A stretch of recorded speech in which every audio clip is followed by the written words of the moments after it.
Welcome to Open Mic. The notification. Oh, it's my wife's birthday. Why y'all didn't tell me? Hey, Siri, send flowers.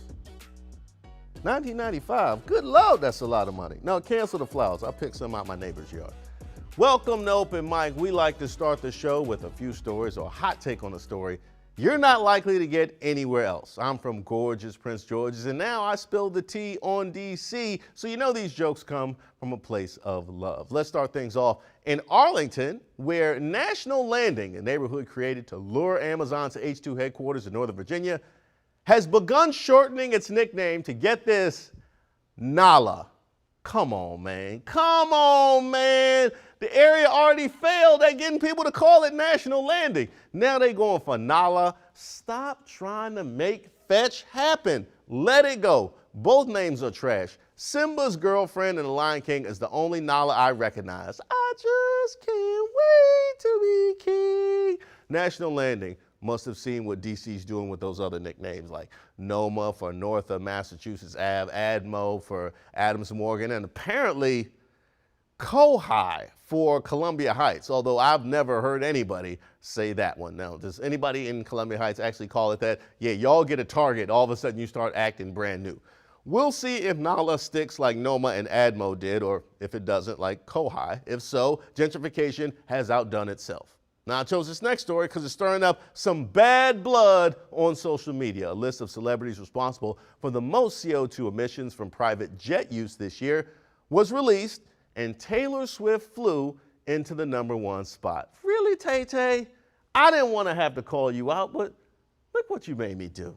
This is bad for your reputation. We are never, ever getting back together. All right, I'm done. Blank space. A spokesperson for Taylor Swift claims that she loans out the jet regularly, so it's wrong to attribute all of the flights to her.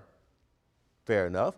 So she loans out her jet to other rich people so they can destroy the ozone.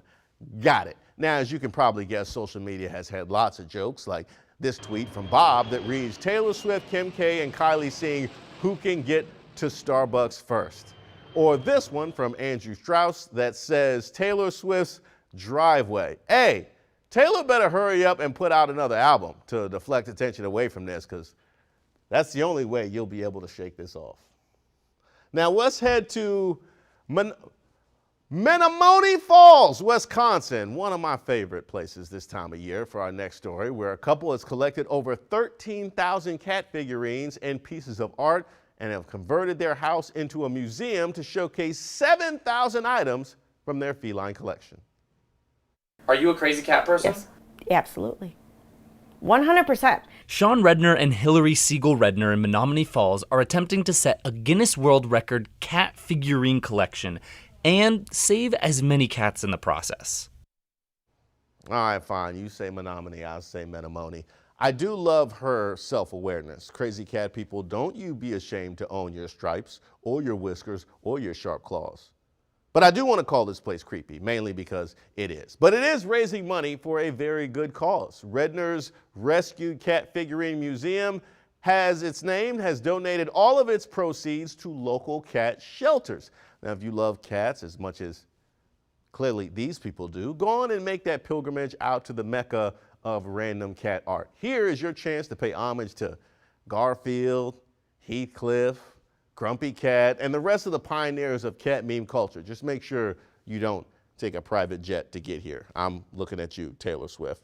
Now let's head to Detroit for this last story, where former Ferris State University professor Barry Mealer took an early retirement settlement of $95,000 and agreed to a 3-year gag order after being suspended for releasing a profanity-filled video to welcome his students. Now, I wanted to show you all this video. Believe me, I really wanted to show you all this video, but there's no way to do it without getting an FCC violation. But let's just say he went harder than your favorite rapper's favorite rapper. If anybody ever remembers BET Uncut, yeah, he made that look like Sesame Street. At one point, when expressing his concerns over COVID-19, the good professor donned a space helmet and said, I will not take questions in class because I'm wearing this bleeping helmet in order to stay alive. Barry must have decided to try out his stand-up routine at work. I'm not mad at it, but this is wild. I'm for it. He let those students know where he stands before they even step foot in his classroom. The school called it crass.